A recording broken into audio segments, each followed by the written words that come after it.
अस्सलाम वालेकुम brothers and sisters. आज हम शुरू करने वाले हैं पीडियाट्रिक हेल्थ नर्सिंग का यूनिट 2।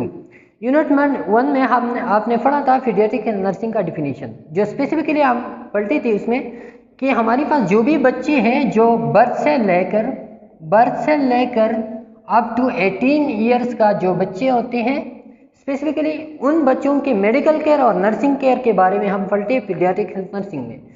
तो इसका जो यूनिट 2 है स्पेसिफिकली वो है ग्रोथ एंड डेवलपमेंट के हवाले से, जो बच्चे की ज़िंदगी में एक इम्पॉर्टेंट एस्पेक्ट्स है ग्रोथ एंड डेवलपमेंट। और इसी एस्पेक्ट से ग्रोथ एंड डेवलपमेंट को देख के फिर उसके डिफरेंट स्टेजेस को हम देखते हैं और बच्चे के जो निशनुमा होते हैं उसके साथ वो हम कंपेयर करवा सकते हैं कि ये नॉर्मल है या एबनॉर्मल है। इस चैप्टर में हम स्पेसिफिकली 4 ऑब्जेक्टिव्स को हम कवर करेंगे।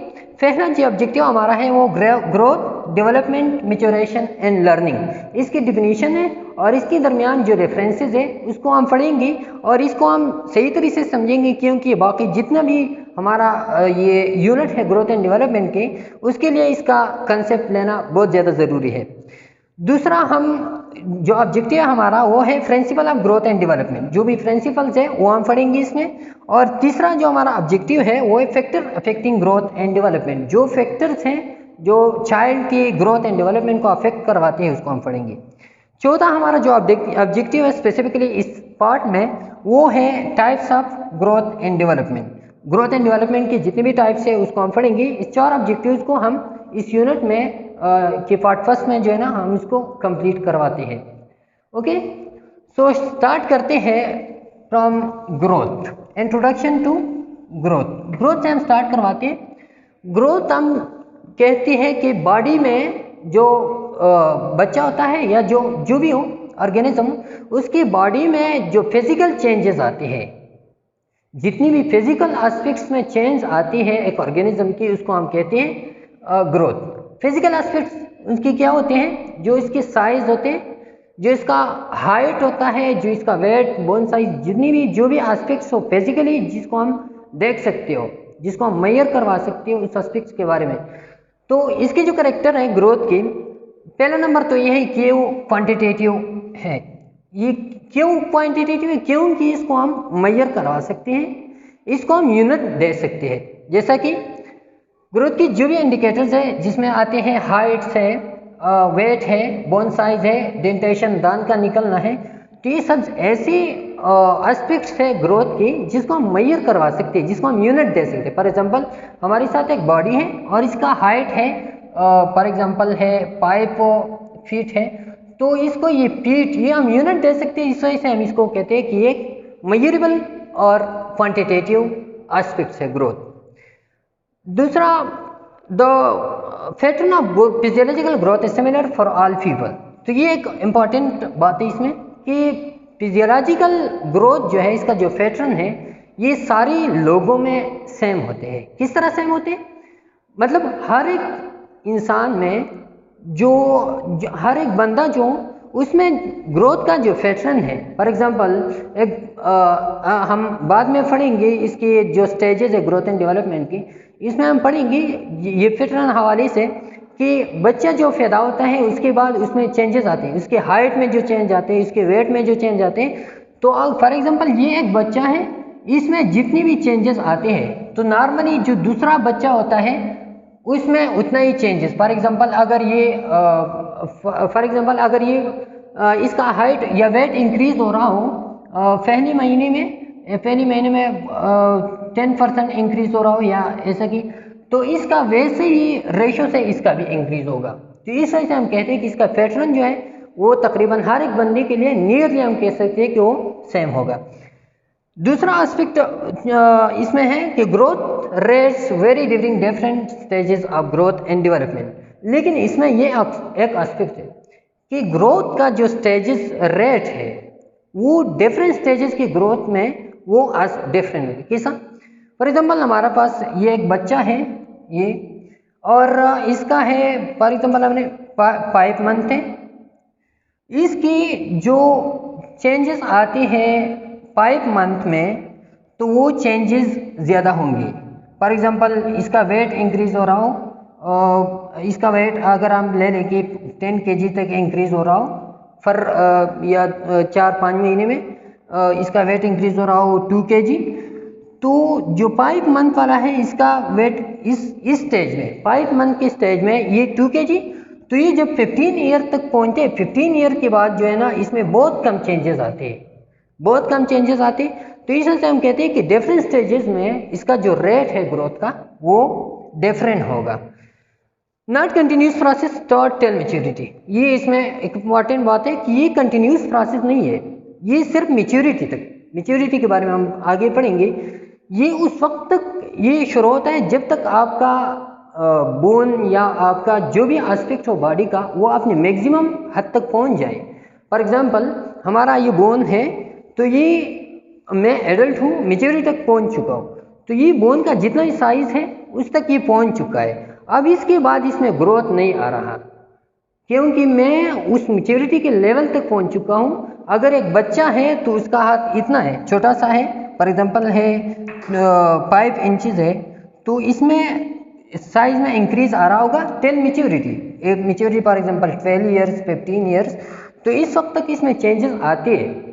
लेकिन जब मैच्योरिटी तक पहुंचता है एक बच्चा, तो फिर इसमें ग्रोथ स्टॉप होता है। तो इस वजह से हम कहते हैं कि ये कंटिन्यूस प्रोसेस नहीं है। ग्रोथ के बारे में जान लिया। अब दूसरा हम जब पढ़ते हैं ग्रोथ, ये आप देखते हैं पिक्चर्स है डिफरेंट ग्रोथ की, तो ये देखिए इसका जो हेड साइज है और इसका ट्रंक साइज है, यहाँ पे देखिए और यहाँ पे, तो इसकी हेड साइज और ट्रंक में इंक्रीज आ रहा है, लेकिन जो प्रोपोर्शन है बॉडी का, तो हेड साइज में, या हम बाद में भी पढ़ेंगे कि हेड साइज में थोड़ा सा इंक्रीज आ रहा है, लेकिन ट्रंक में जब बच्चा डेवलप हो रहा हो तो हेड के मुकाबले में ट्रंक में ज़्यादा डेवलपमेंट आ रही है। तो वही की वही पिक्चर्स है, वही का वही हेड है, इसमें इसके हेड की साइज में इधर भी इंक्रीज आ रहा है, लेकिन ट्रंक के मुकाबले में कम आ रहा है, ट्रंक ज़्यादा और वह हेड जो है ना वो कम उसकी साइज में इंक्रीज आ रहा है। ये तीसरा है, ये देखिए ये बच्चे है चाइल्ड ग्रोथ स्टैंडर्ड, तो ये बच्चे हैं, ये टाइम है years 1 year 2 year 3 year 4 year, और इसका ये ग्रोथ रेट है।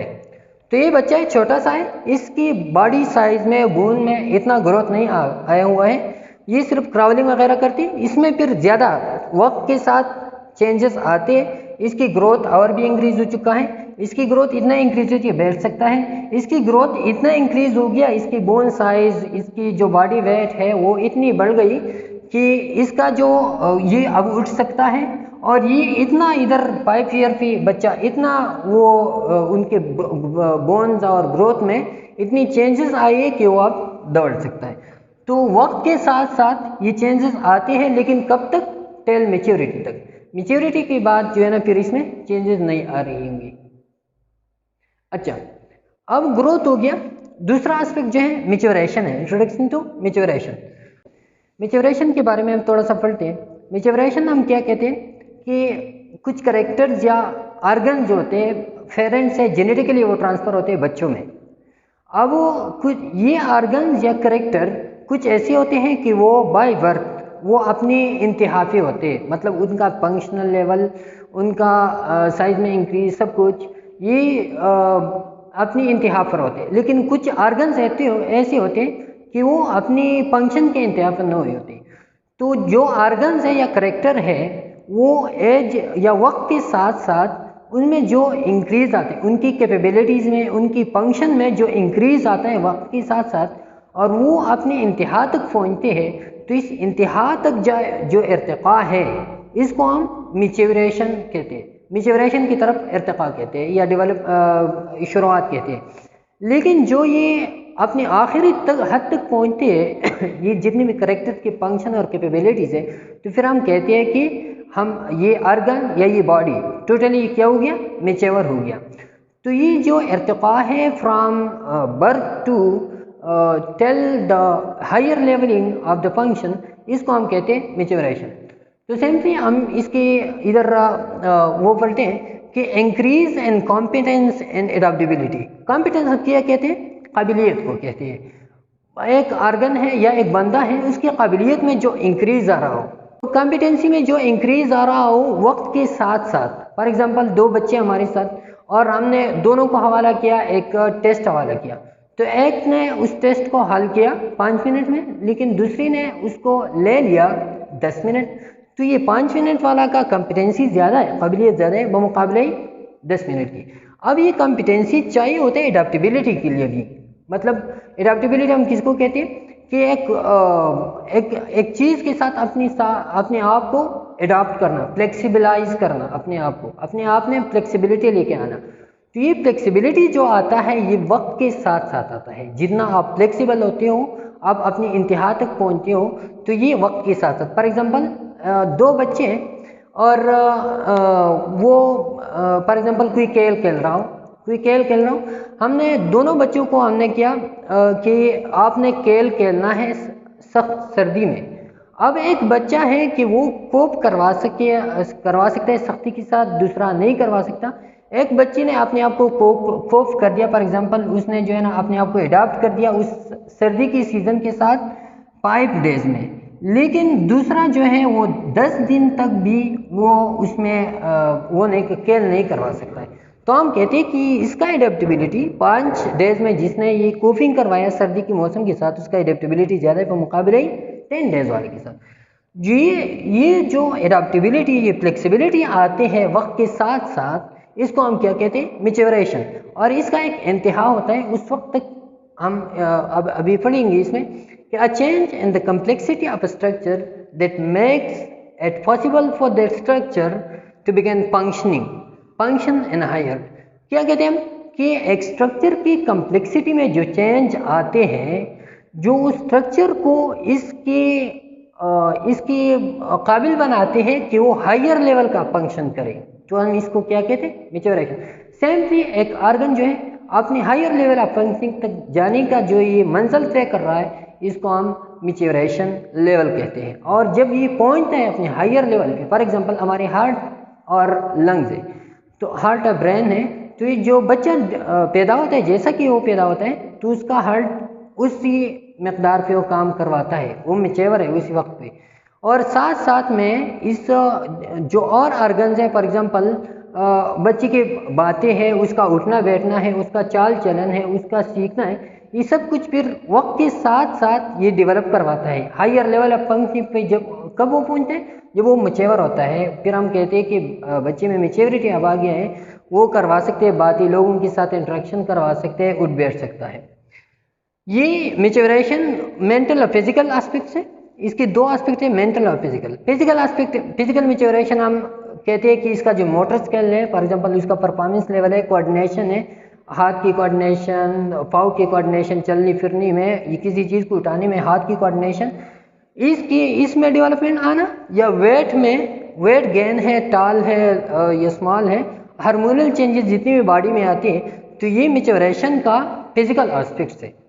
लेकिन जो इसका जो कॉग्निटिव एस्पेक्ट है मैच्योरेशन का, वो है थिंकिंग, रीजनिंग और मेमोरी, जो माइंड से रिलेटेड जितनी भी है, तो वो है कॉग्निटिव मैच्योरेशन। तो इन दोनों में चेंज आते हैं वक्त के साथ साथ। एक वक्त ऐसा आता है कि ये अपने हायर लेवल ऑफ फंक्शनिंग भी पहुंच जाती है। इंसान की थिंकिंग कैपेबिलिटी, इंसान की रीजनिंग कैपेबिलिटी, इंसान की अंडरस्टैंडिंग कैपेबिलिटी, या इंसान का कोऑर्डिनेशन लेवल। एक बच्चा है, वो पैदा हुआ, वो मार्कर नहीं पकड़ सकता, वो जब पकड़ता है तो दोनों हाथों से इस तरह के पकड़ता है, लेकिन जो जैसा जैसा उसकी एज बढ़ता है, उसमें मैच्योरिटी आती है कि अब ये मार्कर को जो है ना अब एक हाथ से पकड़ सकते हैं, तो इसका मोटर स्किल क्या हो गया, डेवलप होगी। इस तरह और भी एस्पेक्ट्स। ये प्रोसेस जो है याद रखिए, मैच्योरेशन ये ऑटोनॉमिक है, इसके लिए कोई ट्रेनिंग, नीड, प्रैक्टिस वगैरह किसी भी चीज़ की ज़रूरत नहीं, किसी भी स्टिमुलेशन की ज़रूरत नहीं है। अगर आप एक बच्चे को, पर इसका एग्जांपल हम ऐसे दे सकते हैं, अगर आप एक बच्चे को रूम में बंद करें, लेकिन 12 ईयर के बाद आपने कहीं भी उसे नहीं वॉकिंग करने नहीं दिया, लेकिन 12 ईयर के बाद फिर भी जब आप उसको निकालते हैं तो फिर वो चल सकेगा, क्योंकि ये जो इसकी जो बोन साइज है या ऑर्गन का डेवलपमेंट है, ये क्या है, ये ऑटोनॉमिक है, जेनेटिकली उसको ये ट्रांसफ़र हुआ है। तो ये ऑटोनॉमिक प्रोसेस है और ये जेनेटिक पे डिपेंड करवाते हैं, जो आपको ट्रांसफ़र होते हैं अपने पेरेंट्स से। लेकिन इस जेनेटिक मैप को फिर आप कहेंगे कि फॉर एग्जांपल हमारे पास दो बच्चे हैं, एक को आपने जो है ना पढ़ाया और उसने जो है ना लोगों के साथ इंटरेक्शन सीखा, लोगों के साथ उठना बैठना सीखा थोड़ी सी उम्र में 10 साल में। लेकिन दूसरा बच्चा है, आपने किसी को बाहर एनवायरनमेंट में आपने इसको नहीं दिखाया, एनवायरनमेंट उसको नहीं दिखाया, तो वो 20 ईयर के बाद भी वो उस तरह का डेवलपमेंट, उस तरह का चलना फिरना, उस तरह का जो फंक्शनिंग लेवल है वो नहीं होता। क्यों? तो फिर ये हेरिडिटी किस तरह, ये तो एनवायरनमेंट भी डिपेंड करवा सकते हैं। तो एनवायरनमेंट जो है ना, एनवायरनमेंट सिंपली उस हेरिडिटी की या जेनेटिक मेकअप को उसमें अनवेल या उसको जाहिर करने में मदद देता है। ये उस हेरिडिटी या जेनेटिक मेकअप को, उसके बेसिक्स पे ये चेंजेस नहीं ला सकती। फिर ये जो एनवायरनमेंट का रूल है ना, एनवायरनमेंट का रूल मैच्योरेशन में, तो फिर इसको हम कहते हैं कि एनवायरनमेंट का रूल, फिर हम इसको कहते हैं लर्निंग। ये फिर लर्निंग में आता है। जो आपके एनवायरनमेंट का रूल है, एनवायरनमेंट का रूल फिर किस में आते हैं? लर्निंग में आते हैं। तो लर्निंग से फिर आपका जो हेरिडिटी कैरेक्टर है उसमें डेवलपमेंट आते हैं। किस तरह आप चाहते हो तो उसको आप करवा सकते हो। फिर जो है ये क्वालिटेटिव चेंज है। इसका जो फिजिकल एस्पेक्ट्स है उसको हम तो थोड़ा थोड़ा सा मेजर करवा सकते हैं, वेट गेन, टाल, लंबा। लेकिन जब कॉग्निटिव एस्पेक्ट है फिर उसको हम बिल्कुल नहीं मेजर करवा सकते। तो इस वजह से हम कहते हैं कि ये क्वालिटेटिव चेंज है, क्वालिटी में क्वांटिटी में चेंज नहीं है।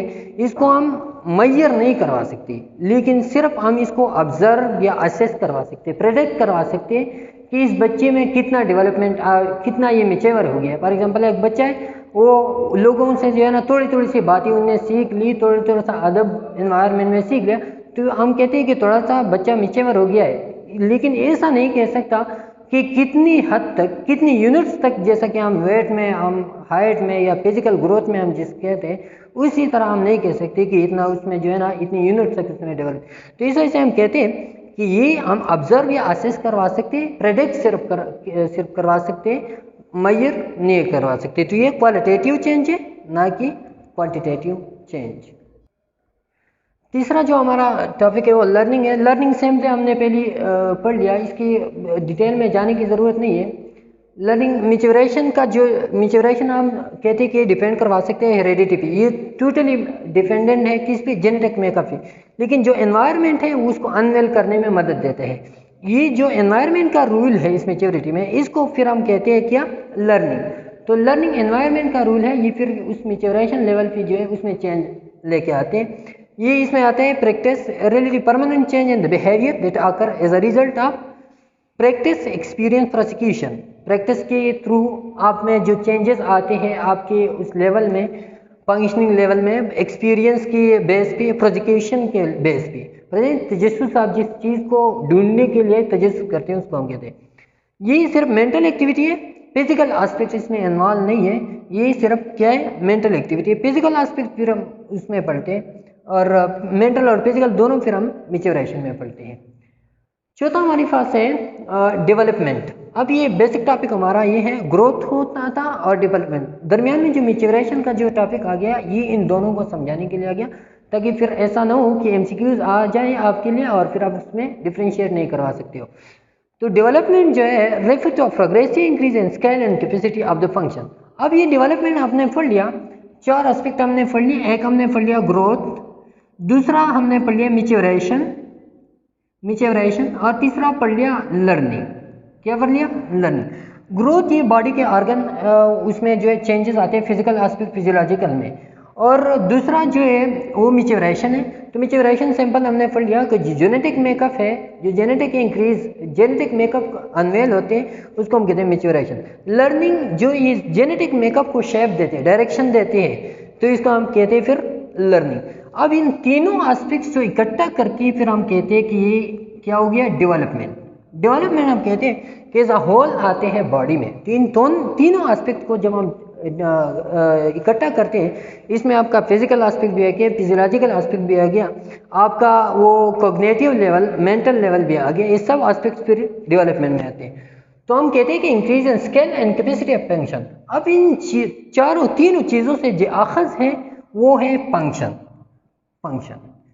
तो फॉर एग्जांपल अगर बॉडी की ग्रोथ में, हाइट में, वेट में इंक्रीज आ रहा हो, तो किस लिए? उस ऑर्गन को फंक्शन के लिए।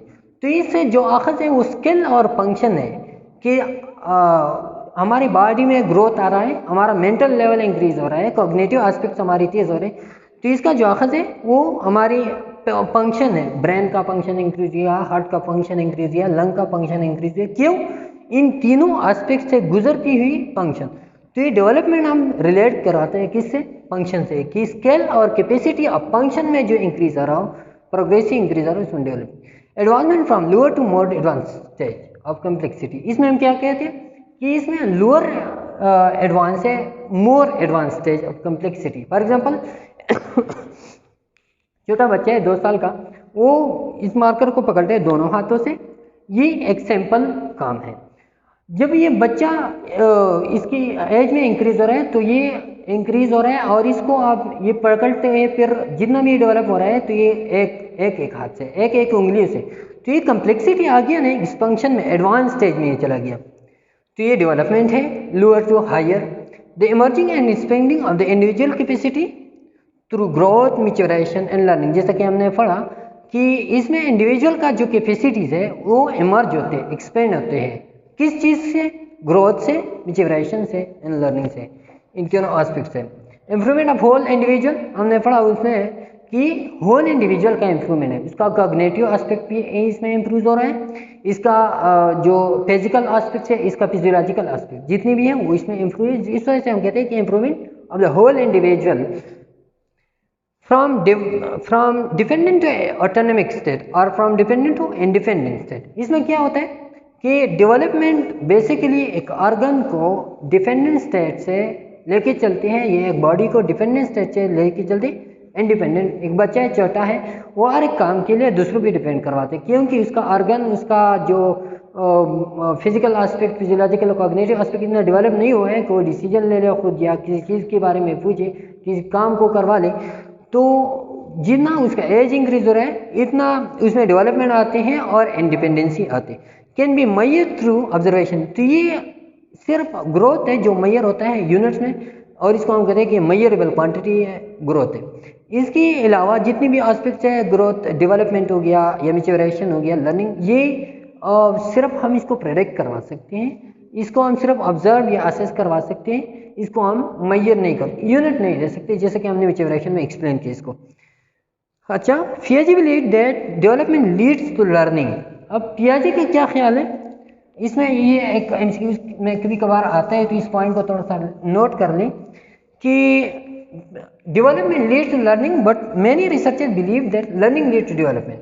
फॉर एग्जाम्पल एक छोटा बच्चा है, उसका फंक्शनिंग लेवल इतना इंक्रीज नहीं हुआ है, उसका जो बॉडी ऑर्गन्स है या उसका मेंटल लेवल है, ब्रेन है, वो इतना डेवलप नहीं हुआ है कि वो किसी चीज़ को सीखे। फॉर एग्जाम्पल आपने बच्चे को ये लफ्ज़ दे दिया, वो 2 ईयर का है, अब उसको कही कि इसको सीख ली, तो वो नहीं सीख पाएगा, क्योंकि उसका मेंटल लेवल इतना डेवलप नहीं हुआ है, तो इसको नहीं। तो लर्निंग, तो अकॉर्डिंग टू पियाजे डेवलपमेंट लीड टू लर्निंग। पहले ये ब्रेन उसका डेवलप हो जाए, इसकी मेंटल एबिलिटी डेवलप हो जाए, इसके बाद जो है ना वो क्या करवा सकेगा? लर्निंग करवा सकेगा। लेकिन इसकी बरक्स बहुत से रिसर्चर्स ये बिलीव करवाते हैं कि learning lead to development. Learning क्या कहते हैं? वो डेवलपमेंट। फॉर एग्जांपल एक बड़े लोग हैं, जब इंसान के ऑर्गन डेवलप हो जाए तो फिर उसमें जितना फर्दर डेवलपमेंट आता है उसको आपके लर्निंग पे बेस करवा सकते हैं। फॉर एग्जांपल हमारी ऑर्गन में जितनी हम बड़े हैं, हमें पता है कौन सी चीज़ अच्छा है हमारी सेहत के लिए, कौन सा बुरा है, तो हमने ये सीख लिया, क्या लर्न कर लिया कि कौन सा चीज़, कौन सा न्यूट्रिशन, कौन सा डाइट हमारे लिए अच्छा है, हमारे ऑर्गन को डेवलप करवा सकते हैं। तो इस वजह से लर्निंग फिर क्या कहते हैं? डेवलपमेंट को लीड करवा सकते हैं। तो ये दोनों बातें ठीक है कि learning lead to development, development lead to learning. लेकिन learning lead to development lead to learning on the basis of children, और लर्निंग लीड टू डेवलपमेंट ये on the basis of adults. अच्छा, तो हमने कर लिया इंट्रोडक्शन, और उम्मीद है कि आपको उन चारों में डिफरेंस समझ आया होगा, क्योंकि वो इस सारी चैप्टर के लिए वो बहुत लाजमी है, इसलिए उन पर हमने थोड़ा सा वक्त भी ले लिया। अब हम पढ़ते हैं principle of growth and development. कौन कौन से प्रिंसिपल है? इसमें हमने बहुत सी बातें जो है ना वो पहले एक्सप्लेन करवाई है, थोड़ा सा रिहर्सल देते हैं इसको। प्रिंसिपल ऑफ कंटिन्यूटी क्या कहते हैं? Start with pre natal and इंटिल death worm to term. Development है, इस ग्रोथ को हमने पढ़ा कि ग्रोथ जो है वो सिर्फ वो स्टार्ट होते हैं बर्थ से और एंड होता है वो, या स्टार्ट होता है प्रीनेटल स्टेज से स्टार्ट होता है ग्रोथ और एंड होता है वो मैच्योरिटी पे, जब इंसान मैच्योर होता है ग्रोथ उसका स्टॉप। लेकिन डेवलपमेंट जो है वो जैसे इंसान उसका प्रीनेटल लाइफ से उसकी एंड तक टिल डेथ तक जो है ना वो डेवलपमेंट उसमें स्टार्ट होता है, इसका मेंटल एबिलिटी इंक्रीज हो रहा है, उसका कॉग्निटिव लेवल इंक्रीज हो रहा है, इस तरह के और भी फिजियोलॉजिकल एस्पेक्ट्स है जो इंक्रीज हो रहे हैं, वो स्टॉप नहीं हो रहे। Principal of integration unification into all. अब इंटीग्रेशन का प्रिंसिपल क्या है? यूनिफिकेशन। इंटीग्रेशन हम कहते हैं जामिया या जमा करने को या एक चीज़ में इकट्ठा करने को। तो it enable a child to develop satisfactorily concerning various aspect of dimension. तो डेवलपमेंट क्या है? डेवलपमेंट हमने पहले भी पढ़ लिया कि एज अ होल इंक्रीज है चाइल्ड के स्किल्स और उसमें। तो ये बच्चे के जितनी भी एस्पेक्ट्स है, जितनी भी डायमेंशंस है, उस सब डायमेंशंस को लेके ये बच्चे को क्या कहते हैं? काबिल बनाते हैं, डेवलप करवाते हैं। फॉर एग्जांपल एक बच्चा है और वो लर्न करता है movement of finger movement and then learn the movement of both hand and finger together, this is called integration. For example एक बच्चा है वो पहले क्या कर लर्न करवाता है? मूवमेंट एक ऑर्गन की या एक हैंड की उसको करवा सकते हैं, पहले वो हैंड के मूवमेंट को, फिर इस फिंगर को, और इसके बाद फिर वो क्या कहते हैं कि दोनों हैंड के मूवमेंट और ये फिंगर के मूवमेंट इकट्ठा कैसे करें। तो फिर ये दोनों जब इकट्ठे हो जाते हैं फिर इसको हम कहते हैं इंटीग्रेशन, और ये आते हैं डेवलपमेंट में। तो डेवलपमेंट क्या है? ये यूनिफिकेशन करवाते हैं ऑर्गन की फंक्शन का, कि ये हैंड और फिंगर दोनों का फंक्शन क्या हो गया? यूनिफाई हो गया। तो इसमें principle of integration. Principle of lack of uniformity and the developmental rate. Uniformity हमने पहले भी पढ़ा कि यूनिफॉर्मिटी ग्रोथ में भी हमने पढ़ लिया था कि यूनिफॉर्मिटी नहीं होती डेवलपमेंटल रेट में, don't progress at the same rate. Development जो है वो हर एक स्टेज में या इस तरह में various development of personality of the developmental periods and stages of life. मुख्तलिफ डेवलपमेंटल पीरियड्स और स्टेजेस ऑफ लाइफ में ये सेम रेट भी नहीं जा रहा होता। हम इसके डिफरेंट स्टेजेस फिर बाद में पढ़ेंगे, उसमें आपको ये पॉइंट एक्सप्लेन हो जाएगा कि किस तरह जो है ना डेवलपमेंट का रेट डिफरेंट होता है। फॉर एग्जांपल एक बच्चा है, उसके जो छोटा होता है तो उसमें क्या होता है कि उसके एक छोटा बच्चा है और इसमें आता है थोड़ा सा इंक्रीज उसकी मेंटल एबिलिटी में, उसके कॉग्निटिव लेवल में, लेकिन उसकी बॉडी साइज में इंक्रीज ज़्यादा आता है इस स्टेज में। लेकिन जब बच्चे का वो एज इंक्रीज होता है, वो एडल्टहुड तक पहुंचे, तो फिर उसकी मेंटल एबिलिटी में ज़्यादा चेंज आते हैं। तो देखिए इसका जो लोअर लेवल था या लो स्टेज था, जब वो बच्चा था, छोटा था, तो उसकी मेंटल एबिलिटी में थोड़ी सी इंक्रीज आता था, लेकिन बाद में जो है ना उस रेट में इंक्रीज ज़्यादा आ रहा है डेवलपमेंट या एडल्टहुड के बाद। तो इसमें कहते हैं कि डेवलपमेंट जो है हर एक स्टेज में सेम नहीं होता, कुछ स्टेजेस में स्लो होता है, कुछ स्टेजेस में तेज होता है। A person have high rate of growth and development in terms of height and weight, but may not have the same mental and social. अब ये हम कहते हैं कि डिफरेंट डेवलपमेंट ऑफ पर्सनालिटी के बारे में हम बात करते हैं कि are the development of periods. तो पीरियड स्टेज का हमने एक्सप्लेन कर लिया। ये दूसरा जो है development and various development of the personality. For example एक इंसान है, a person have high rate of development in terms of high weight and weight, but may not have the same pace of mental and social development. एक stage में जो है ना उसका क्या है, उसकी हाइट वेट में इंक्रीज आ रहा है, लेकिन दूसरी स्टेज में उसका मेंटल और सोशल लेवल में ज़्यादा इंक्रीज आ रहा है, जैसे कि हमने एक्सप्लेन करवा लिया। ये हो गया तीसरा। और चौथा जो प्रिंसिपल है, principle individual differences. Individual differences ऐसा है कि मुख्तलिफ बॉडीज़, मुख्तलिफ चिल्ड्रंस में जो डेवलपमेंटल रेट है वो डिफरेंट होता है। एक बच्चा है वो फर्स्ट स्टेप, फॉर एग्जांपल पहला चलना, वो जल्दी सीख जाता है। दूसरा बच्चा है कि वो थोड़ा सा लेट में सीख लेता है।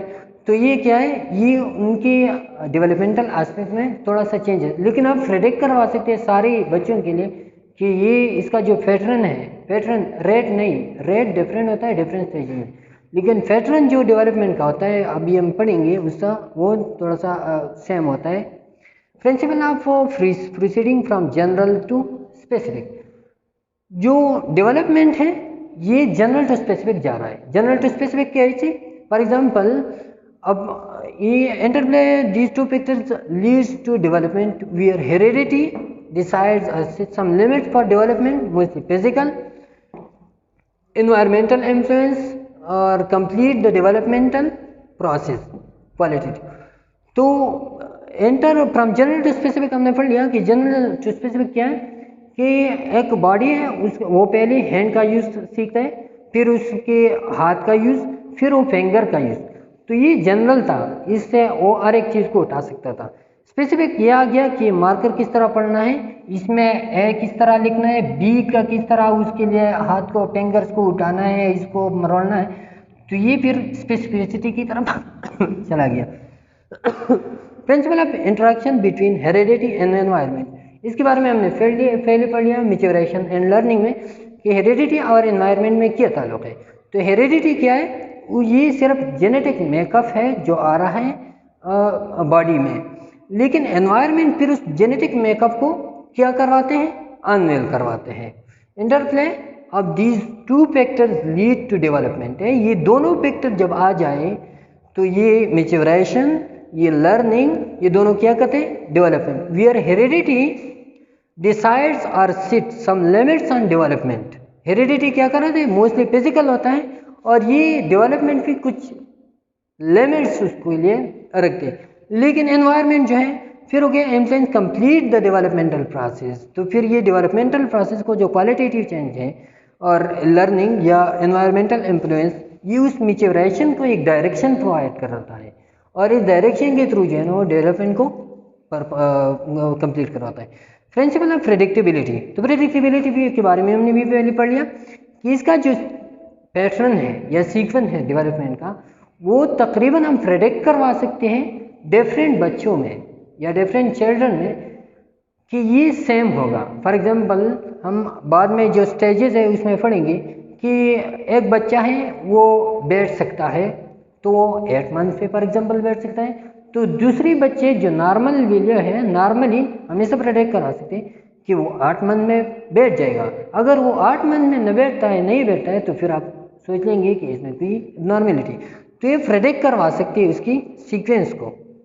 ओके, अब ये principle of inter relation, achievement in one stage affect the achievement in another stage. Development में ये खासियत है कि एक स्टेज में जो डेवलपमेंट आता है वो दूसरी स्टेज में की डेवलपमेंट को अफेक्ट कराते हैं। फॉर एग्जांपल एक बच्चा है, वो 8 महीने में उसको बैठना है, क्या है, 8 महीने में उसको बैठना है, लेकिन वो 8 महीने में नहीं बैठ सका ड्यू टू न्यूट्रिशनल डिफिशियंसी और एनी अदर फैक्टर, वो नहीं बैठ सका। तो 10 या 15 महीने में उसने चलना था, क्या था, वॉकिंग करना था, लेकिन इधर वो बैठ ना सका 8 महीने में, ये डिले हो गया।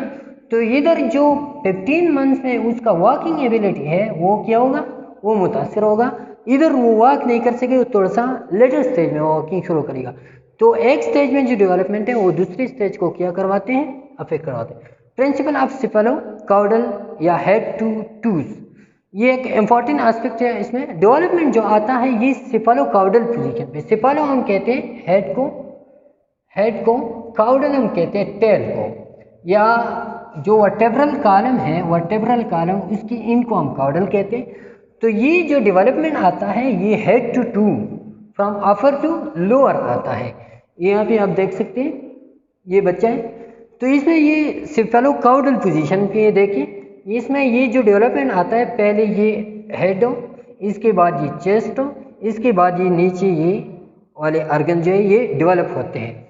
तो हेड की 2 पोजीशन में इसका डेवलपमेंट आता है, इसको हम कहते हैं cephalo caudal position. Okay, principle of proximo distal, तो ये दूसरा प्रिंसिपल इसमें इंपॉर्टेंट है कि इसमें जो आता है चेंजेस जी प्रॉक्सिमोडेस्टल और सिफालोकॉर्डल। सिफालोकॉर्डल को तो आप जान गए, लेकिन जो प्रॉक्सिमोडेस्टल है वो क्या है, वो प्रॉक्सिम हम कहते हैं सेंटर को, किसको कहते हैं, सेंटर पोजीशन को। ये जो डेस्टल पोजीशन है ये हम कहते हैं किसको, अवे फ्रॉम द सेंटर, क्या, अवे फ्रॉम द सेंटर। तो ये जो चेंजेस डेवलपमेंट आते हैं ये सेंटर से अवे फ्रॉम द सेंटर आते हैं। Proximodistal centre of the body to the peripheral, जैसा कि आप देख सकते हैं कि start the body parts to out to control over the large fundamental muscle of the arm, then hand, then forward है। ये देखें कि पहले हम जो है ना ये सेंटर से यहाँ पे डेवलपमेंट होता है, फिर यहाँ पे डेवलपमेंट होता है, ये हैंड डेवलप होते हैं, फिर यहाँ पे फिंगर में डेवलपमेंट आते हैं। तो ये सेंटर से प्रॉक्सिमोडेस्टल पोजीशन पे ये आते हैं। इधर देख ले, ये सेंटर से क्या है, प्रॉक्सिमोडेस्टल पोजीशन पे ये डेवलपमेंट हमेशा इस पैटर्न पे, ये दो पैटर्न है डेवलपमेंट के लिए जिस पे ये हो रहा होगा। ओके, अच्छा ये हमने ले लिया, उस पर थोड़ा सा टाइम जो उसके इंट्रोडक्शन थे उसका प्रिंसिपल थी, तो ये इंपॉर्टेंट है इस सारी चैप्टर के लिए, इसलिए हमने उस पर थोड़ा सा टाइम ले लिया। अभी फैक्टर हम पढ़ते हैं, factor affecting growth and development. कौन से फैक्टर है, तो फैक्टर में दो फैक्टर्स होते हैं इंपॉर्टेंट, एक हेरिडिटी फैक्टर होते हैं और एक होते हैं एनवायरमेंटल फैक्टर होते हैं। हेरिडिटी फैक्टर जो है वो 40% इफेक्ट करवाते हैं ग्रोथ एंड डेवलपमेंट को, और एनवायरमेंटल फैक्टर करवाते हैं 60% ग्रोथ एंड डेवलपमेंट को क्या करवाते हैं, इफेक्ट करवाते हैं। हेरिडिटी पर्सन हम सिंपली हम कहते हैं कि एक टाल पेरेंट्स है, tall child, black child, obese parent है सिंपली, ओबेस चाइल्ड सिंपली ऐसा होता है। तो ये होता है, ये हेरिडिटी है, इसको हम जो है ना वो कंट्रोल नहीं करवा सकते। ये हेरिडिटी फैक्टर है ये जो ग्रोथ एंड डेवलपमेंट को अफेक्ट करवाते हैं। लेकिन एनवायरमेंटल फैक्टर का 60% डिस्ट्रीब्यूशन है, और फिर उसको हम डिवाइड करते हैं दो स्टेजेस में, एक प्रीनेटल एनवायरनमेंट, एक पोस्टनेटल एनवायरनमेंट। जो बच्चा होता है माँ की फीट में, वो में होता है, तो उसके लिए प्रीनेटल एनवायरनमेंट है। उसमें एनवायरनमेंट दो किस्म के होते हैं ना, एक उधर होता है प्रीनेटल एनवायरनमेंट, माँ की फीट का एनवायरनमेंट, दूसरा है पोस्टनेटल एनवायरनमेंट, जब वो बाहर आता है माँ के फीट से आफ्टर द बर्थ, जो एनवायरनमेंट उसके लिए वो है। तो जो प्रीनेटल एनवायरनमेंट है इसको फिर हम दो हिस्सों में डिवाइड करवाते हैं। एक हिस्सा होता है factor related to mother during pregnancy, mother से रिलेटेड जो होता है, और दूसरा होता है रिलेटेड टू फीटस। दो एनवायरनमेंट फिर उधर है, प्रीनेटल एनवायरनमेंट में दो एनवायरनमेंट है, एक मदर से रिलेटेड है, एक बच्चे से। पोस्टनेटल फिर एक्सटर्नल एनवायरनमेंट और इंटरनल एनवायरनमेंट, फिर उसके लिए दो है, इसको हम डिटेल से पढ़ते हैं। कि प्रीनेटल एनवायरनमेंट हमने पढ़ लिया कि दो फैक्टर प्रीनेटल के, एक रिलेटेड टू मदर से ड्यूरिंग प्रेगनेंसी और एक related to foetus. Related to mother कौन से फैक्टर्स है जो ग्रोथ एंड डेवलपमेंट को अफेक्ट करवाते हैं, उसमें पहला नंबर फैक्टर है न्यूट्रिशनल डिफिशियंसी। अगर माँ हो न्यूट्रिशनल डिफिशियंस हो, उसको ग़िज़ाइयत अच्छी तरह से नहीं मिल रहा, तो ऑलरेडी उसका अफेक्ट होगा किसकी, बच्चे की सेहत पे, बच्चे की हेल्थ पे। वो तो प्री मेच्योर होगा, वो लो बर्थ वेट उसका हो सकता है, और भी बहुत से एबनॉर्मेलिटीज उसकी वजह से आते हैं। डायबिटिक मदर है, तो डायबिटिक मदर का भी बहुत से इफेक्ट होते हैं बच्चे की, और इस पेनामिक को थोड़ा सा एक्सप्लेन से पढ़ते हैं, इसको आप अच्छी तरह से समझ लिए, बाद में जो है ना ये फिर काम आते हैं। डायबिटिक मदर किस तरह अफेक्ट करवाते हैं, तो डायबिटिक मदर की बॉडी में ये फॉर एग्जाम्पल है हमारे पास, क्या है, ये डायबिटिक मदर है, इसके पेट में ये है क्या है, बच्चा है, और इससे ये प्लेसेंटा आउट है, इन्वॉल्व है। जो डायबिटिक मदर है याद रखिए, उसकी बॉडी में ग्लूकोज लेवल ऑलरेडी क्या होगा, इंक्रीज होगा। इस ग्लूकोज के लिए क्या होता है, इंसुलिन भी ज़्यादा सिक्रीट होगा डायबिटिक मदर में। अब ये glucose, high level of glucose, ये थ्रू प्लासेंटा ये ग्लूकोज क्या होता है, एंटर होता है बॉडी, बेबी की बॉडी में। लेकिन इस इंसुलिन को अंदर आने में थोड़ी सी रेजिस्टेंस पेश होते हैं यहाँ पे प्लेसेंटा की वॉल की वजह से, तो इस वजह से इंसुलिन ज़्यादातर अंदर नहीं जा सकती है। ओके, अब ये ग्लूकोज जो अंदर गया, तो यहाँ पे बेबी की पेट में, बेबी में बॉडी में, उसमें ग्लूकोज का लेवल इंक्रीज हुआ, लेकिन इंसुलिन नहीं है। तो बेबी का जो खुद का सिस्टम है वो इसके लिए इंसुलिन सिक्रीट करवाएगा, इंसुलिन हाई लेवल में सिक्रीट करवाएगा। अब ये हाई लेवल का इंसुलिन जो ग्लूकोज है उसको ट्रांसफर करवाएगा दो चीज़ों में हमने पढ़ी है इसको, तो एक मेटाबॉलिज्म के लिए एनर्जी ज़्यादा होता है, क्या होता है, एनर्जी, और दूसरा ज़्यादा होता है इसमें वो ग्लाइकोजन में कन्वर्ट होता है ये ग्लूकोज, किसमें, ग्लाइकोजन में, जो फैट्स है, क्या है, फैट्स है। ये दोनों आप देखिए, अगर एनर्जी भी इंक्रीज हो रहा है तो हमें उस तरह की एनर्जी या उस तरह के मेटाबॉलिक रेट हमें बच्चे के लिए नहीं चाहिए। जो इधर आ गया ग्लूकोज, हमें थोड़ा सा नॉर्मल चाहिए था, लेकिन ये ग्लूकोज ज़्यादा आ गया लेवल से, क्योंकि डायबिटिक मदर थी, उधर ग्लूकोज ज़्यादा था, तो ये आ गया ज़्यादा, तो ग्लाइकोजन ज़्यादा बन गई। यहाँ पे ग्लाइकोजन ज़्यादा बन गई तो बच्चे की बॉडी में ग्लाइकोजन या फैट्स का लेवल ज़्यादा हो गया। तो बर्थ के बाद दो किस्म के फिनोमेना हो सकते हैं। अब ये बच्चा जब पैदा होता है तो ड्यू टू ग्लाइकोजन या ओबेसिटी की वजह से, किसकी वजह से, ओबेसिटी की वजह से, ओबेसिटी की वजह से ये इसको चांसेस है डायबिटीज मेलाइटस टाइप 2 की, डायबिटिक ये हो सकता है टाइप 2 की, ये ओबेसिटी की वजह से। लेकिन दूसरी एस्पेक्ट अगर आप देख लें तो इसके चांसेस हो सकते हैं हाइपोग्लाइसीमिया की। वो कैसा, हाइपोग्लाइसीमिया का चांसेस इस तरह हो सकता है कि ये जो ग्लूकोज लेवल है बच्चे में, ये ग्लूकोज तो आती थी मदर से, इसमें मदर से आती थी, ग्लूकोज लेवल ज़्यादा होता था, इधर इंसुलिन ज़्यादा सिक्रीट होती थी, तो इंसुलिन ज़्यादा सिक्रीट की इसलिए होती थी कि ग्लूकोज ज़्यादा थी। लेकिन बर्थ के बाद ये ग्लूकोज तो नहीं आ सकता है पेट में, ग्लूकोज तो वो ही होगा जो हम देते हैं बच्चे को। तो ये ग्लूकोज, इधर ग्लूकोज का लेवल नॉर्मल है, लेकिन इंसुलिन उसी तरह की ज़्यादा सिक्रीट हो रहा है, तो ज़्यादा इंसुलिन की सिक्रेशन की वजह से ब्लड में ग्लूकोज की कमी आ सकती है, और फिर इसको हम कहते हैं हाइपोग्लाइसीमिया। तो ये दो फैक्टर्स हैं जो डायबिटिक मदर और बच्चे को इफेक्ट करवा सकते हैं। एक, बच्चे में ओबेसिटी की वजह से डायबिटीज मेलाइटिस टाइप 2 के खतरात हो सकते हैं, रिस्क हो सकते हैं, और दूसरा हाइपोग्लाइसीमिया का रिस्क हो सकता है। ओके, अब ये जो दूसरा एक्सपोजर टू रेडिएशन, तो ज़्यादातर रेडिएशन जो है जो माँ की पेट वो रोकते हैं, लेकिन कुछ रेडिएशन ऐसे होते हैं कि वो नहीं रोक सकते, वो बच्चे के ब्रेन को, उसके फंक्शन को अफेक्ट करवा सकते हैं। इस तरह उसके कैंसर के या ट्यूमर बनने के खतरात हो सकते हैं। इन्फेक्शन विद जर्मल मीजल, जर्मल मीजल क्या है, तो ये रोबेला वायरस है, रोबेला वायरस। तो जो माँ इन्फेक्टेड है रोबेला वायरस से, तो खतरात क्या हो सकते हैं पहला खतरा मिसकैरेज हो सकता है, स्टेल बर्थ हो सकता है, या सीरियस बर्थ डिफेक्ट्स हो सकते हैं। सीरियस बर्थ डिफेक्ट बच्चे में क्या हो सकते हैं, डीपनेस। ये किस वजह से, ये रूबेला सिंड्रोम की वजह से। ये रूबेला सिंड्रोम ये फिर थ्रू ब्लड ये ट्रांसफ़र होता है, किस में, माँ से, मदर से ये ट्रांसफ़र होता है बेबी में, ये बड़ा रिस्क है। तो ये जर्मन मीजल है या रूबेला सिंड्रोम है, रूबेला वायरस सिंड्रोम है, ये माँ से हो सकता है ट्रांसफ़र बेबी में। इसमें खतरात होते हैं मिसकैरेज की, स्टिल बर्थ की या प्रीमेच्योरिटी की, और इसके साथ साथ डीपनेस की, और अदर भी बहुत सी कॉम्प्लिकेशन इस वजह से हो सकते हैं। स्मोकिंग अफेक्ट करवाते हैं, स्मोकिंग में डिफरेंट टाइप्स की केमिकल हो सकते हैं, और ट्रांसफ़र करवाते हैं प्लेसेंटा को, प्लेसेंटा के थ्रू जब वो ट्रांसफ़र होते हैं उधर बच्चे की हेल्थ को इफेक्ट करवा सकते हैं। यूज़ ऑफ ड्रग्स जो वो ड्रग जो प्लेसेंटा को क्रॉस करवा सकती है, तो ज़्यादातर रिस्क ऐसा है कि वो बच्चे के हेल्थ को जो है ना उसको नुकसान पहुंचाए। ये क्या prenatal environment factor related to foetus, तो फीटस से माल पोजीशन है, बच्चा माल पोजीशन, फॉर एग्जांपल ये माल पोजीशन ऐसा है कि जो नॉर्मल पोजीशन हमने पढ़ लिया वो है सिफालोकाउडल पोजीशन, ये हेड जो है वो नीचे की तरफ हो, और ये काउडल एरिया जो टेल है वो ऊपर की तरफ हो, ये नॉर्मल पोजीशन है।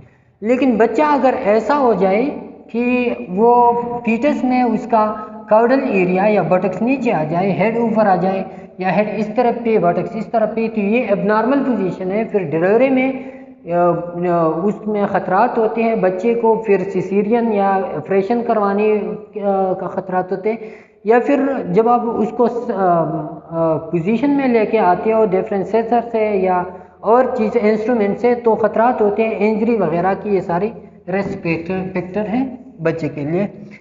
पॉल्टी प्लेसेंटल इम्प्लांटेशन, पॉल्टी प्लेसेंटल इम्प्लांटेशन का मतलब ये कि प्लेसेंटा का इम्प्लांटेशन नॉर्मल क्या होता है कि नॉर्मल प्लेसेंटा इस अपर लेवल पे होता है, लेकिन पॉल्टी ऐसा हो सकता है कि प्लेसेंटा नीचे आ गया। तो अब ये नीचे आने का, नीचे जो आ गया प्लेसेंटा, तो इससे रिस्क फैक्टर क्या है कि इस बच्चे को हो सकता है रिस्पायरेटरी फेलियर हो सकता है, लो लेवल ऑफ ऑक्सीजन इस बच्चे को हो सकता है, जो बच्चे के हेल्थ को अफेक्ट करवाते हैं।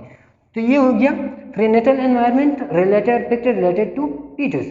अब पोस्टनेटल एनवायरनमेंट है, पोस्टनेटल एनवायरनमेंट में आप पढ़ते हैं एक्सटर्नल एनवायरनमेंट दो किस्म के होते हैं। जब बच्चा पैदा होता है तो इसके बाद उसकी एनवायरनमेंट जो इर्द गिर्द का जो एनवायरनमेंट है, और दूसरा जो है वो है उसका इंटरनल बॉडी का इंटरनल एनवायरनमेंट। तो एक्सटर्नल एनवायरनमेंट में socio economic status of the family का अगर स्टेटस अच्छा हो, न्यूट्रिशन अच्छा देगा, बच्चे की डेवलपमेंट अच्छी तरह होगी। चाइल्ड न्यूट्रिशन और इकोनॉमिक स्टेटस पे डिपेंड करवाता है, और भी बहुत से फैक्टर है।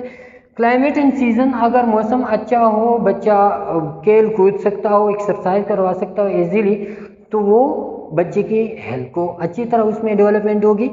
चाइल्ड ऑर्डिनल पोजीशन, आम पोजीशन फैमिली में चाइल्ड का पोजीशन क्या है। फॉर एग्जांपल एक बाप है, उसके 4 बच्चे, तो उसका जो बड़ा बेटा है उसको भी थोड़ी सी मुश्किल उठानी पड़ती है। जो छोटा बच्चा है उसमें थोड़ा सा केयर वो कोई नहीं करा सकता। जो मिडल में होता है वो थोड़ा सा ऑर्डिनल पोजीशन लगता है, वो ना बड़े की तरह काम के बोझ होते हैं उसमें, या छोटी की तरह उसको छोटा कंसिडर करके पैसे वगैरह उसके लिए नहीं दी जाती। तो जो ऑर्डिनल पोजीशन है बच्चे के लिए ज़्यादातर फैमिली में क्या होता है, मिडल ऑर्डर का। Number of the siblings in the family, कितना सिबलिंग्स है। अगर एक बच्चा है, हम कहते हैं कि यार ये बहुत लाडला बच्चा है बाप का, उसको पैसे देते हैं, उसकी एक्सरसाइज, उसकी एक्टिविटीज़ सब का वो ख्याल रखते हैं। लेकिन अगर ज़्यादा बच्चे हो, सिबलिंग्स तो बच्चे की उस तरह के केयर नहीं हो सकता जिस तरह के एक बच्चे का होता है, तो फिर वो डेवलपमेंट या हेल्थ को इफेक्ट हो सकते हैं। फैमिली स्ट्रक्चर क्या है, सिंगल पेरेंट है, एक्सटेंडेड फैमिली है, फॉर एग्जांपल कंबाइंड फैमिली है या सिंगल पेरेंट फैमिली है। तो फिर वो भी अगर कंबाइंड फैमिली है तो हर कोई जो है ना बच्चे को उठाता है, उसकी केयर करवाता है। लेकिन अगर सिंगल पेरेंट है तो वो किसी कोने में बैठा हुआ रहता है, खा लिया अच्छा, नहीं खा लिया तो भी कोई फर्क नहीं। तो इसका एक postnatal environment. Postnatal internal environment जो बच्चे का होता है, चाइल्ड इंटेलिजेंस है। अगर एक बच्चा होशियार है, वो डिफरेंट टेक्निक इस्तेमाल करते हैं अपनी होशियारी को लेके, दूसरों से खाने की अशिया, दूसरे से पहले पैसे लेने का, अपनी एक्सरसाइज का ख्याल रखता है, ये सब कुछ। तो इस वजह से उसका डेवलपमेंट अच्छी तरह होता है।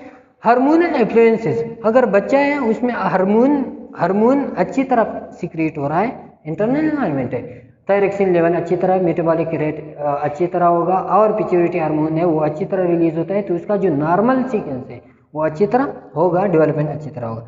इमोशंस, बच्चे का इमोशंस है अगर एक बच्चा है और वो ज़्यादा इमोशनल है, बात बात पे नाराज़ होता है, तो उसको डिफरेंट कॉम्प्लिकेशन, फॉर एग्जांपल उसके न्यूट्रिशनल डिफिशिएंसी उसमें आ सकते हैं। वो अगर किसी ने उसके लिए खाना दिया, थोड़ी सी बातें करवाई तो वो नहीं लेता है, क्योंकि वो नाराज़ होता है थोड़ी सी बात पे, तो न्यूट्रिशन और सारा दिन और सारा रात इस तरह भूखा रहता है, तो न्यूट्रिशनल लेवल फिर डेफिशिएंट होता है। तो इस तरह और भी इमोशनल जो एस्पेक्ट्स है वो इफेक्ट करवाते हैं बच्चे की डेवलपमेंट को।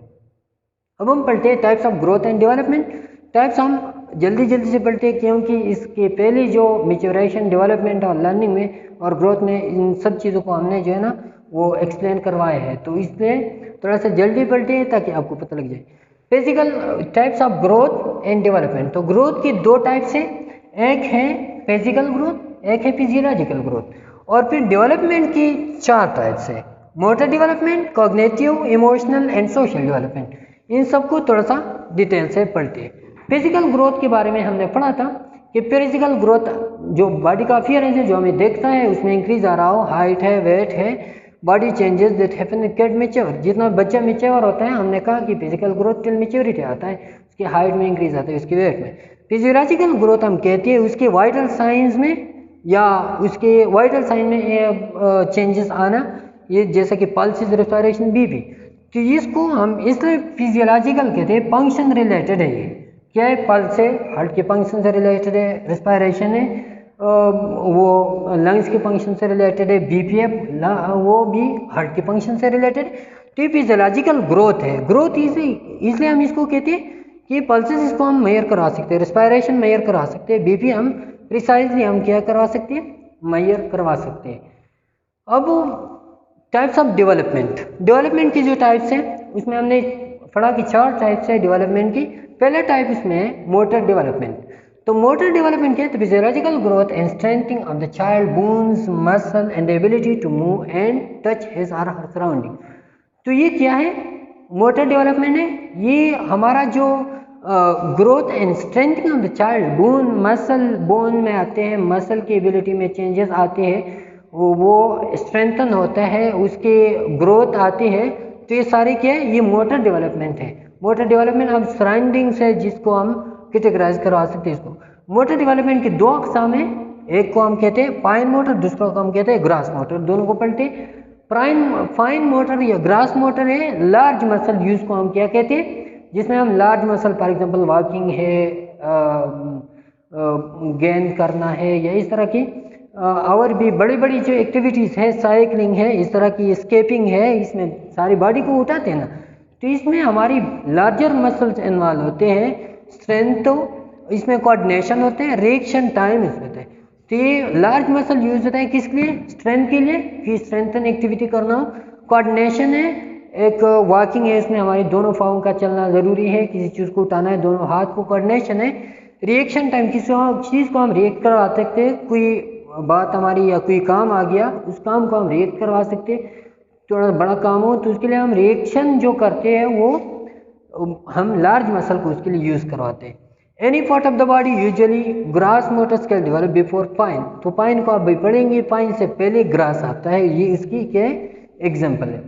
पाइन मोटर जो है वो क्या है, स्मॉल मसल डेवलपमेंट, ये लार्ज मसल स्मॉल मसल, इसमें हम accuracy and high degree of control इसमें होता है। इसमें हाई डिग्री ऑफ कंट्रोल नहीं होता, हाई डिग्री का कंट्रोल का मतलब हाईली फाइन कंट्रोल जो होता है, हाईली कम्प्लेक्स कंट्रोल जो होता है वो इसमें होता है, इसमें नहीं होता है। इसमें हम जो है ना एक चीज़ को कंबाइनली वो कंट्रोल करते हैं, लेकिन हम इसको प्रिसाइज, फॉर एग्जांपल एक मार्कर है, इसकी तो राइटिंग है ABC, ये जो हमने ए लिखा ये प्रिसीजन एक्यूरेटली, ये फाइन डेवलपमेंट हमारे फिंगर की है, कि ये फिंगर हम किस तरह मलते हैं, इसको हम किस तरह यूज़ करते हैं, ए के लिए किस तरह ऊपर लेके जाना है, फिंगर को नीचे लेके आना है। तो ये क्या precise and high degree of control है। ये fine motor develop before grass motor, grass motor develop नहीं होती, हमारा ये हैंड है, इसको हम टोटली हम इस तरह के नहीं बोल सकते, तो तब तक हम जो है ना फिंगर को नहीं यूज़ करा सकते।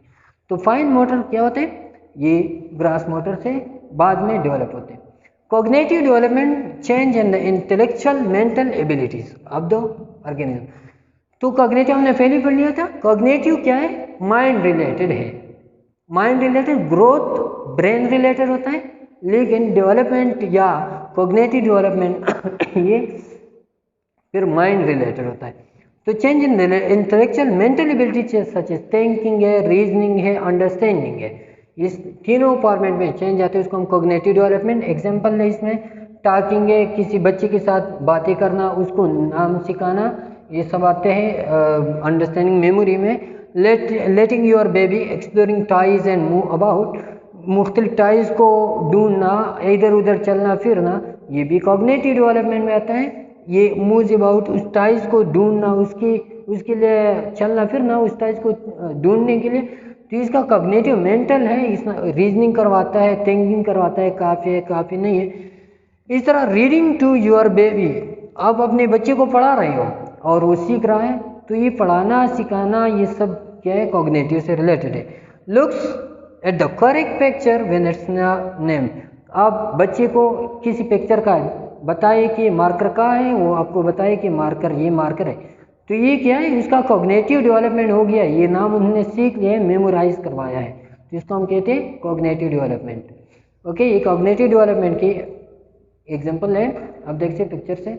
इमोशनल डेवलपमेंट क्या होता है, इसमें emergence of experience and expression, इसमें आप अपने ख्यालात को, अपनी जो एक्सपीरियंस तजुर्बात को, इसका इमर्जेंस है, उसका इजहार है क्या। एंड रेगुलेशन, इसको आप यूज़ करते हैं regulation of emotions and feelings, अपने इमोशन और फीलिंग को हम एक्सपीरियंसेस और एक्सप्रेशन से जो रेगुलेट करवाते हैं, जब हम इसको हासिल करवा ले कि हम अभी इमोशन और फीलिंग कंट्रोल करवा सकते हैं, तो हम कहते हैं कि इसमें इमोशनल डेवलपमेंट आ गया है। Showing affection for other, expressing awareness of their own feelings and those of others, displaying self-control and management of emotions, paying attention to being observant of others, attention आप किसको देते हो, क्या आप being observant of others, दूसरों के लिए क्या आप दूसरों को ऑब्जर्व करवाते हो, अपने इमोशन को कंट्रोल करवाते हो दूसरों के सामने, तो ये क्या है, ये आपका इमोशनल डेवलपमेंट है। फॉर्मिंग हेल्दी फ्रेंडशिप आप बनवाते हो, तो इसमें आप किस चीज़ के इमोशंस और फीलिंग का ख्याल रखते हो, अपनी एक्सपीरियंसेस अपने एक्सप्रेशन को यूज़ करते हो। एक्सप्रेसिंग फीलिंग्स थ्रू वर्ड्स, अल्फाज के थ्रू आप अपने फीलिंग्स को, एहसासात को आप एक्सप्रेस करवाते हो, तो आपका एक क्या है, इमोशनल डेवलपमेंट है।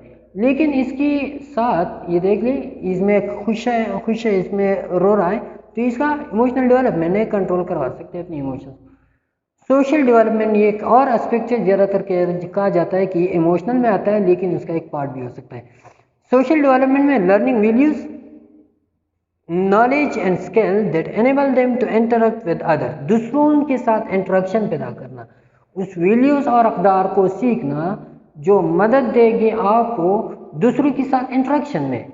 तो सोशल डेवलपमेंट में कौन सा एस्पेक्ट लाजमी है, दूसरों के साथ इंटरेक्शन के लिए आप जो भी करते हो उसको हम social development. Learning how to cooperate, दूसरों के साथ कोऑपरेशन, सेइंग सॉरी कहना, make friends, follow rules and games, game में फ्रेंड बनाना, गेम में रूल्स प्ले करना, और सेइंग सॉरी आपका कब कैसे, तो आपकी दूसरों की ओपिनियन समझ आ जाए, आप समझ लिए कि दूसरा गलत है या सही है, इसके बाद अब तो ये आपका सोशल डेवलपमेंट है। मेनली सोशल और इमोशनल में मेनली डिफरेंस जो है वो इमोशनल जो है recognise and express feeling, learning to recognise and express feeling, अपने एहसासात और अपने ख्यालात को रिकॉग्नाइज करना, ये क्या है, लर्निंग इमोशनल है। लेकिन यहाँ पे सोशल में क्या होता है, learning for expression to other, दूसरों के सामने आप अपने आप को किस तरह एक्सप्रेस करवाते हो, तो वो क्या है, सोशल है। इमोशनल में हम क्या होते हैं, एक यूनिक आइडेंटिटी, दूसरों का ख्याल नहीं रखते, अपने इमोशन को हम कब यूज़ करते हैं, किस तरह यूज़ करते हैं, तो ये हमारा इमोशनल है। लेकिन सोशल में हम ख्याल रखते हैं दूसरों की इंटरेक्शन की, दूसरों की। तो ये था आप आज का हमारा लेक्चर। उम्मीद है आपको ये वीडियो समझ भी आई हुई होंगी, पसंद भी आई होंगी। तो वीडियो को लाइक करें और हो सके तो अपने दोस्तों के साथ आप जो है ना इसको शेयर करें, ताकि ज़्यादा से ज़्यादा लोग इससे बेनिफिशियल रहे। Thank you.